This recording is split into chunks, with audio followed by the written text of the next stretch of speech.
1990స్లో PhD చేస్తున్న ఇద్దరు ఫ్రెండ్స్కి ఒక పెద్ద డ్రీమ్ ఉండేది. అదేంటంటే ఈ ప్రపంచంలో ఉన్న ఇన్ఫర్మేషన్ మొత్తాన్ని ఒక ప్లేస్లో పెట్టి ఆ ఇన్ఫర్మేషన్ని ప్రతి ఒక్కరూ కూడా యూజ్ చేసుకుని చేద్దామనుకున్నారు. అయితే వాళ్ళ డ్రీమ్ని ఎలా స్టార్ట్ చేశారంటే అప్పట్లో ఉండే స్క్రాప్ కంప్యూటర్స్ని కలెక్ట్ చేసి వాటన్నిటిని కొన్ని డేటా కేబుల్స్తో కనెక్ట్ చేసి వాటిలో డేటాని స్టోర్ చేసేవారు. అయితే వాటన్నిటిని కూడా ఒక గ్యారేజ్లో పెట్టి రన్ చేసేవారు. సో అలా స్టార్ట్ అయిన వాళ్ళ డ్రీమ్ ఇప్పుడు ప్రపంచంలోనే అతిపెద్ద కంపెనీగా ఉంది. అదే గూగుల్. సో గూగుల్లో మనం చాలా డేటాని యూజ్ చేస్తూ ఉంటాం. మనం యూజ్ చేస్తున్న YouTube, Gmail, maps, Google drive, Google photos, translator ఇవన్నీ కూడా గూగుల్ కంపెనీ వాళ్ళవే. అయితే వీటన్నిటిలో కూడా చాలా డేటా ఉంటుంది. ఆ డేటా మొత్తాన్ని కొన్ని ప్లేసెస్లో స్టోర్ చేస్తారు. సో వాటినే మనం డేటా సెంటర్స్ అంటాం. సో ఇలాంటి ఒక డేటా సెంటర్ మన వైజాగ్లో వస్తుంది. సో వైజాగ్లో వస్తున్న డేటా సెంటర్ కోసం ఈరోజు వీడియోలో మన స్టైల్లో తెలుసుకుంటాం. ఈ వీడియోలో మనం చాలా వాటి కోసం నేర్చుకుంటాం. అంటే గూగుల్ ఎందుకు వైజాగ్ని సెలెక్ట్ చేసింది, గూగుల్ డేటా సెంటర్ వస్తే ఏమవుతుంది, ఈ గూగుల్ డేటా సెంటర్ ఎలా పనిచేస్తుంది, ఈ డేటా సెంటర్స్ వరకు డేటా ఎలా వస్తుంది, ఇంకా ఇలాంటి ఎన్నో విషయాల్ని ఈ వీడియోలో తెలుసుకుందాం. సో వీడియోని దయచేసి ఎండ్ వరకు చూసి ఎలా అనిపించిందో కామెంట్ చేసి ప్రతి ఒక్కరికి షేర్ చేయండి.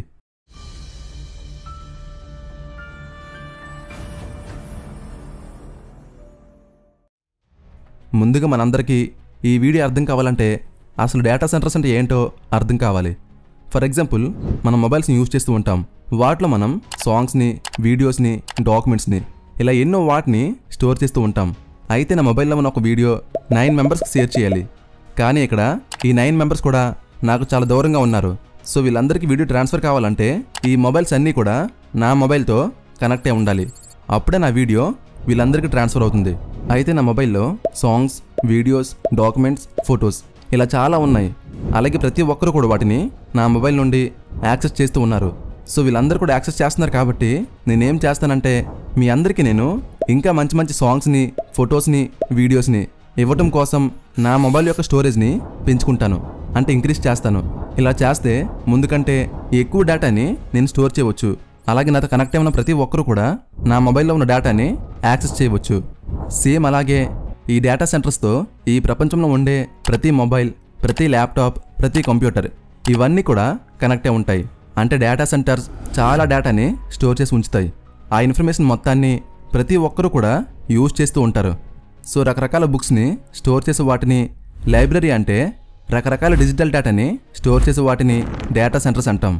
సో ఇలాంటి డేటా సెంటర్స్ మన వైజాగ్లో 3 ఏరియాస్లో రాబోతుంది. ఒకటి సింహాచలంకి దగ్గరలో ఉండే అడవివరం దగ్గర, అండ్ మరొకటి ఆనందపురంకి దగ్గరలో ఉండే తర్లువాడ దగ్గర, అండ్ మరొకటి అచ్యుతాపురంకి దగ్గరలో ఉండే రాంబిలి దగ్గర. ఇలా ఈ 3 ఏరియాస్లో గూగుల్ డేటా సెంటర్స్ని కన్స్ట్రక్ట్ చేస్తారు. అయితే ఈ గూగుల్ వాళ్ళు ఎందుకు వైజాగ్ని సెలెక్ట్ చేశారు? ఎందుకంటే మన ఏపీ గవర్నమెంట్ అడిగింది కాబట్టి ఈ వైజాగ్లో కన్స్ట్రక్ట్ చేస్తున్నారు అని చాలామంది అనుకుంటున్నారు. అలా అనుకుంటే ప్రతి స్టేట్ గవర్నమెంట్ కూడా ఇలాంటి పెద్ద పెద్ద కంపెనీస్ వాళ్ళ స్టేట్స్లో కూడా రావాలి అనుకుంటాయి. కానీ గూగుల్ కంపెనీ పెట్టడానికి ఎలాంటి లొకేషన్స్ అయితే పర్ఫెక్ట్గా ఉంటాయో అలాంటి ఏరియాస్ని మాత్రమే సెలెక్ట్ చేసుకుంటారు. సో మన గవర్నమెంట్ సపోర్ట్ చాలా ఉంది. కానీ సపోర్ట్తో పాటు మన వైజాగ్ ఉండే లొకేషన్ గూగుల్ వాళ్ళకి ఒక పెద్ద ప్లస్ పాయింట్. అది ఎందుకో చెప్తే వినండి. మన వరల్డ్ మ్యాప్ని చూసుకుంటే ఈ హైలైట్ అయిన ఏరియా మొత్తాన్ని ఆసియా ఖండం అంటాం. అయితే చిన్న ఏరియాని సింగపూర్ అంటాం. ఈ మొత్తం ఆసియాలో అతిపెద్ద గూగుల్ డేటా సెంటర్ ఈ సింగపూర్లోనే ఉంది. సో ఈ రీజియన్లో ఉండే 80 to 90% పీపుల్ ఈ సింగపూర్లో ఉండే డేటానే యూజ్ చేస్తూ ఉంటారు.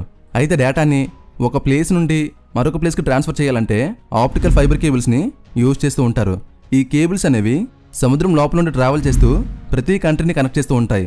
అయితే ఇటువైపు కంట్రీస్కి, అంటే టర్కీ, ఇరాన్, సౌదీ అరేబియా ఇలాంటి కంట్రీస్కి సింగపూర్ నుండి డేటాని ట్రాన్స్ఫర్ చేయాలంటే చాలా ఎక్కువ మొత్తంలో ఈ కేబుల్స్ని యూజ్ చేయాల్సి ఉంటుంది. అలాగే చాలా దూరంగా ఉండటం వల్ల డేటా స్పీడ్ కూడా తగ్గిపోతూ ఉంటుంది. సో దీనికి ఫుల్ స్టాప్ని పెడుతూ హై స్పీడ్ ఇంటర్నెట్ని ప్రతి ఒక్కరికి చేరాలి చేద్దాం అనుకుంది గూగుల్.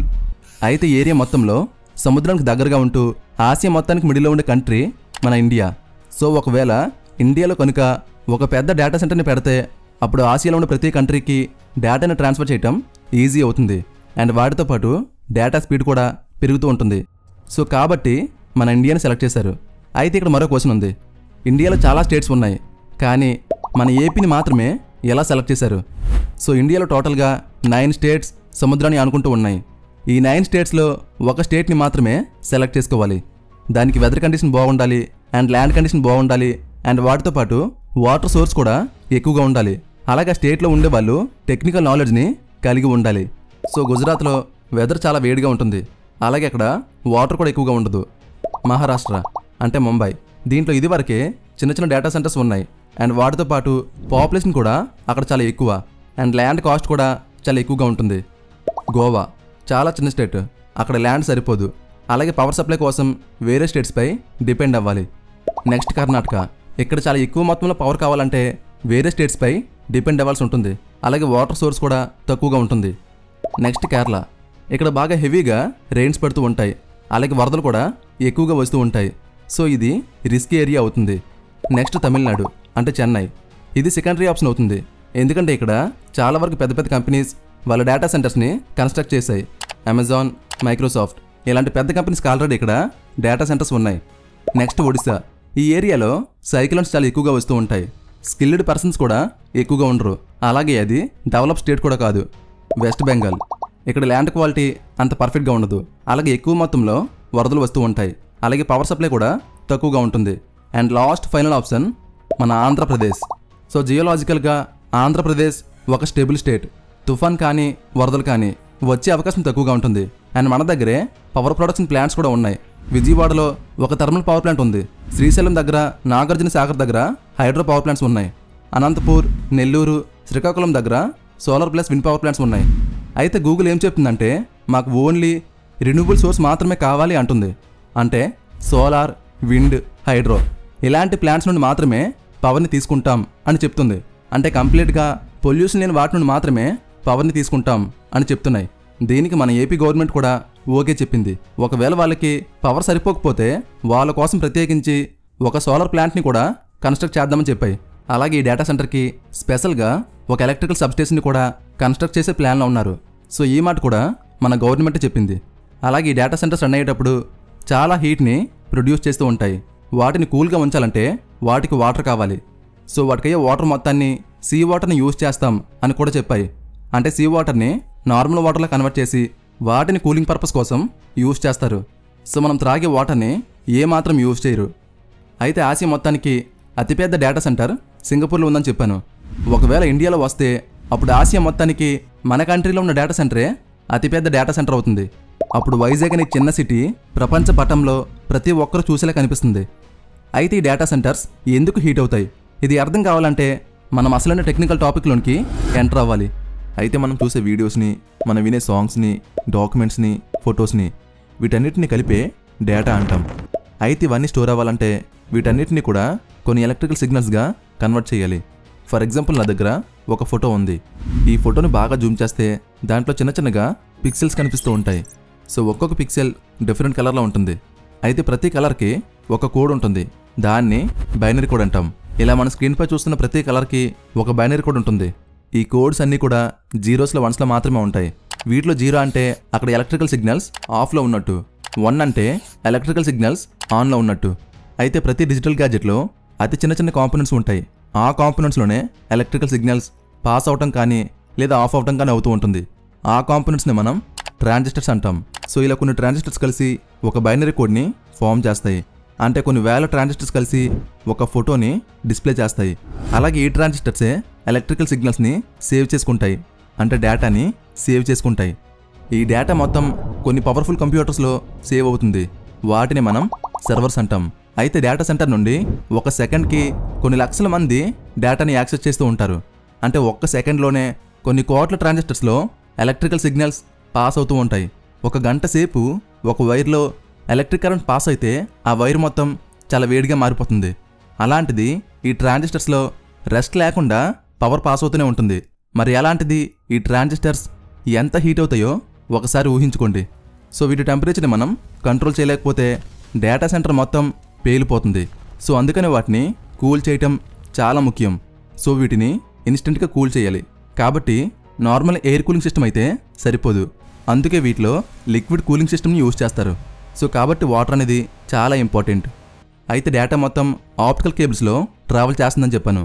అయితే ఒక ఆప్టికల్ కేబుల్ లోపల 80 to 300 వరకు ఆప్టికల్ స్ట్రాండ్స్ ఉంటాయి.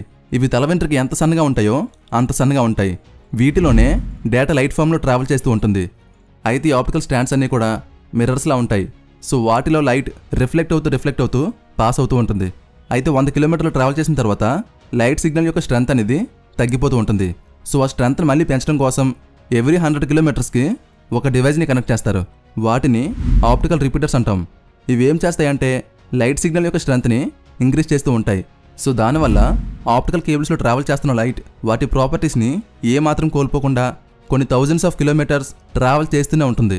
అయితే ఆప్టికల్ రిపీటర్స్ పనిచేయాలంటే వాటికి ఎలక్ట్రిక్ పవర్ కావాలి. సో దానికోసం ఆప్టికల్ కేబుల్స్ లోపల మరో లేయర్ ఉంటుంది. ఆ లేయర్ మొత్తం అంతా కూడా కాపర్తో ఉంటుంది. వాటిలో నుండి ఎలక్ట్రిసిటీని ఫ్లో అయ్యేలా చేస్తారు. ఆ పవర్ని యూజ్ చేసుకుని ఆప్టికల్ రిపీటర్స్ పనిచేస్తూ ఉంటాయి. అయితే కరెంట్ ఫ్లో అయ్యేటప్పుడు టెంపరేచర్ పెరిగిపోయే ఛాన్సెస్ ఎక్కువగా ఉంటాయి కదా అనే డౌట్ మీకు రావచ్చు. ఇక్కడ ఆప్టికల్ కేబుల్స్ అనేవి సముద్ర అడుగు భాగాన ఉంటాయి. అక్కడ టెంపరేచర్ 4 డిగ్రీ సెల్సియస్ ఉంటుంది. అంటే చాలా చల్లగా ఉంటుంది. సో దాని కారణంగా టెంపరేచర్ కంట్రోల్లో ఉంటుంది. సో టెంపరేచర్ ఎక్కువగా లేకపోవడం వల్ల అక్కడ రెసిస్టెన్స్ కూడా చాలా తక్కువగా ఉంటుంది. అయితే ఆప్టికల్ కేబుల్స్ కొన్ని వేల కిలోమీటర్లు ట్రావెల్ చేసిన తర్వాత ఎక్కడో ఒక ప్లేస్లో ల్యాండ్ పైకి రావాల్సి ఉంటుంది. సో అవి ఎక్కడైతే ల్యాండ్ పైకి వస్తాయో ఆ దగ్గరలోనే ల్యాండింగ్ స్టేషన్స్ని క్రియేట్ చేస్తారు. ఆ ల్యాండింగ్ స్టేషన్స్కే ఈ కేబుల్స్ కనెక్ట్ అవుతూ ఉంటాయి. అయితే ల్యాండింగ్ స్టేషన్లు ఏం చేస్తారంటే వచ్చిన లైట్ సిగ్నల్స్ కరెక్ట్గా ఉన్నాయా లేదా చెక్ చేస్తూ ఉంటారు. అయితే అలా చెక్ చేయాలంటే లైట్ సిగ్నల్స్ని కంపల్సరీగా ఎలక్ట్రికల్ సిగ్నల్స్గా కన్వర్ట్ చేయాలి. సో అలా కన్వర్ట్ చేసిన తర్వాతనే వాటిని చెక్ చేయటం వీలవుతుంది. అయితే డేటాను చెక్ చేసిన తర్వాత మళ్ళీ వాటిని లైట్ సిగ్నల్స్గా కన్వర్ట్ చేస్తారు. అలాగే ఆప్టికల్ కేబుల్స్లో కాపర్ వైర్లు ఫ్లో అవుతున్న కరెంట్ని కూడా ఈ ల్యాండింగ్ స్టేషన్స్ నుండే కంట్రోల్ చేస్తారు. అయితే కొన్నిసార్లు పెద్ద పెద్ద చేపల వల్ల కానీ లేదంటే షిప్స్ యొక్క యాంకర్స్ బట్టి కానీ ఈ ఆప్టికల్ కేబుల్స్ తెగిపోయే ఛాన్స్ ఉంటుంది. సో వాటి కండిషన్ కూడా ఈ ల్యాండింగ్ స్టేషన్స్ నుండే అబ్జర్వ్ చేస్తూ ఉంటారు. అయితే కొన్ని ఇయర్స్ బ్యాక్ గూగుల్ వాళ్ళు ఒక సర్వే చేశారు. ఆ సర్వే దేనికంటే ఏ ప్లేస్లో ఈ ల్యాండింగ్ స్టేషన్ని కన్స్ట్రక్ట్ చేద్దాం అనే వాటి గురించి సర్వే చేశారు. అయితే ఈ సర్వేలో 2 ఏరియాస్ని సెలెక్ట్ చేశారు. ఒకటి భీమిలి అండ్ మరొకటి భోగాపురం. సో కొన్ని ఆర్టికల్స్ ప్రకారంగా భీమిలి దగ్గర ఈ ఆప్టికల్ కేబుల్స్ బయటకు వస్తాయి. బయటకు వచ్చిన తర్వాత కొన్ని టన్నెల్స్ నుండి భోగాపురం వరకు ట్రావెల్ చేస్తాయి. అక్కడ ల్యాండింగ్ స్టేషన్ని క్రియేట్ చేస్తారు. అయితే ఈ విషయాన్ని వాళ్ళు ఇంకా అఫీషియల్గా అనౌన్స్ చేయలేదు. ఒకవేళ భోగాపురం దగ్గర వస్తే అక్కడ నుండి ఆప్టికల్ కేబుల్స్ని అండర్ గ్రౌండ్ నుండి ఆనందపురం దగ్గరలో వస్తున్న డేటా సెంటర్కి కనెక్ట్ అవుతుంది. అయితే డేటా సెంటర్స్ నుండి డేటా బయటికి వెళ్ళాలి అన్నా లేదంటే మనకి రావాలి అన్నా లేకపోతే మనం అప్లోడ్ చేసిన ఒక ఫైల్ డేటా సెంటర్లో స్టోర్ అవ్వాలన్నా ముందుగా డేటా మొత్తం అంతా కూడా ల్యాండింగ్ స్టేషన్ దగ్గరికే వస్తుంది. అక్కడి నుండి దాని పాత్ని డిసైడ్ చేస్తారు. అంటే వచ్చిన డేటా ఎక్కడికి వెళ్ళాలో డైరెక్షన్ చూపిస్తారు. అయితే డేటా సెంటర్స్ వచ్చాయంటే వాటి దగ్గరలోనే ఐఎస్పీ కంపెనీస్ వస్తాయి. అంటే ఇంటర్నెట్ సర్వీస్ ప్రొవైడర్స్. అంటే జియో, ఎయిర్టెల్, బిఎస్ఎన్ఎల్, విఐ ఇలాంటి కంపెనీస్ని ఐఎస్పీ కంపెనీస్ అంటాం. అయితే వాళ్ళ కంపెనీస్ నుండి మనకి డేటా ఎలా వస్తుంది, అసలు ఈ కంపెనీస్ ఎలా పనిచేస్తాయి అని వాటిపై ఒక డీటెయిల్ వీడియో చేశాను. ఎవరైనా వీడియో చూడకపోతే ఒకసారి చూడండి. సో ఒకవేళ ఈ డేటా సెంటర్ వస్తే చాలా డెవలప్మెంట్ అవుతుంది. ఈ డేటా సెంటర్ ఎలాంటిదంటే ఒక పెద్ద మహావృక్షం లాంటిది. ఒక పెద్ద చెట్టు ఉంటే దాన్ని బేస్ చేసుకుని చాలా జీవులు జీవిస్తూ ఉంటాయి. అలాగే ఈ డేటా సెంటర్ కూడా అలాంటి ఒక పెద్ద మహావృక్షం. దీని కింది భాగంలో ఒక సోలార్ ప్లాంట్ వస్తుంది అండ్ అలాగే వాటర్ ప్యూరిఫైర్ ప్లాంట్ వస్తుంది. అలాగే ఐఎస్పీ కంపెనీస్ వస్తాయి అండ్ ల్యాండింగ్ స్టేషన్ కూడా వస్తుంది. అలాగే ఒక సబ్ స్టేషన్ కూడా వస్తుంది. సో ఇవన్నీ పర్ఫెక్ట్గా పనిచేయాలంటే వీటికి మ్యాన్ పవర్ కావాలి. అంటే చాలా మందికి ఉపాధి వస్తుంది. సో వాటిలో వర్క్ చేసే వాళ్ళందరూ కూడా దగ్గరలోనే ఉంటారు. అంటే వాళ్ళ కోసం బిల్డింగ్స్ని లేపుతూ ఉంటారు. బిల్డింగ్స్ వచ్చాయంటే అక్కడ ఆటోమేటిక్గా ఫుడ్ కోర్ట్స్ వస్తాయి. ఇలా చెప్పుకుంటూ పోతే చాలా మందికి ఉపాధి వస్తుంది. సో ఈ డేటా సెంటర్ ఆసియా మొత్తంలో ఉన్న ఒక పెద్ద మహావృక్షం. సో ఇలాంటి ఒక పెద్ద కంపెనీని తీసుకువస్తున్న మన ఏపీ గవర్నమెంట్కి మనం చాలా థ్యాంక్స్ చెప్పుకోవాలి. సో ఈసారి నుండి మనం ఓకే గూగుల్ అంటే దానికి ఆన్సర్ మన వైజాగ్ నుండే వస్తుంది. సో ఇది ఫ్రెండ్స్ ఈరోజు వీడియో. ఈ వీడియో ఎలా అనిపించిందో కామెంట్ చేసి, వీడియో నచ్చితే వీడియోకి ఒక లైక్ చేసి ఇలాంటి కంటెంట్ కోసం మన ఛానల్ని సబ్స్క్రైబ్ చేసుకోండి.